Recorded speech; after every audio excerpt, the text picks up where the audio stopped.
Осынау ізгі нұрды, жалпы адамзаттық және ұлттық құндылықтарды, адамның өмірі мен денсаулығын ескере отырып, бойыңа құямын. Өзімді жеке тұлға деп танып, еркін дамуыңа басымдық беремін. Ұлтжандылық пен еңбекқорлықты бойыңа егіз құйып, адам құқығы мен бостандығын дәріптеймін. Ілім мен білімге толы ғаламды осы құндылықпен құндақтап, қолыңа ұстатамын. Рахмет, апай. Мен сіздің сеніміңізді ақтаймын. Ай нұрымен ағарған, жарқылдаған, күн нұрымен көркейген сарқылмаған, көбелектей қонақтатқан кең ғаламды ұстазым өзіне жетер бар ма жан?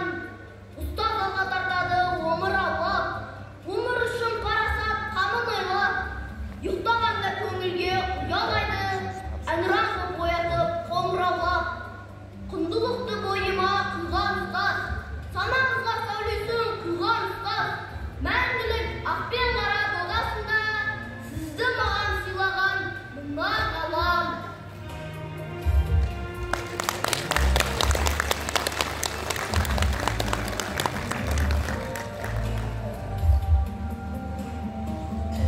Мұғалім, кеше ғана қардай болып келген едім алдыңа. Маған ғаламды ғылымға толтырып, кеудемнен алып, кеудеме қойды. Бұл күнде жалпы адамзаттық және ұлттық құндылықты бойыма жидым. Адамның өмірі мен денсаулығы баға жетпес байлық екенін ұқтырдым. Мені жеке тұлға деп әспеттеп, еркін дамуыма басымдық бердің. Рухымды азат етіп, жас жаныма жігер мен намыс тұтаттың. Еңбекқорлықты түйсіндіріп, әр қадамыммен еліме қызмет етуге үндедің. Көк байрағыма қарап тұрып, әнұранды шырқаудан бастау алған патриотизмді бойыма құйдым. Адам құқықтары мен бостандығын құрметтеуге тәрбиелеп, ғаламға қадам жасауға қанат бердім.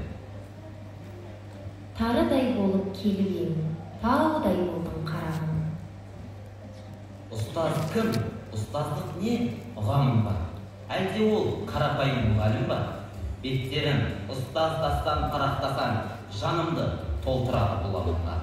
Ұстаз, ол ақылдың ойыны кем емес пе? Көш бастар заманының ері емес пе? Жатталып кейінгіге хат қалған. Ұстаз ол, күллі әлемнің нұры.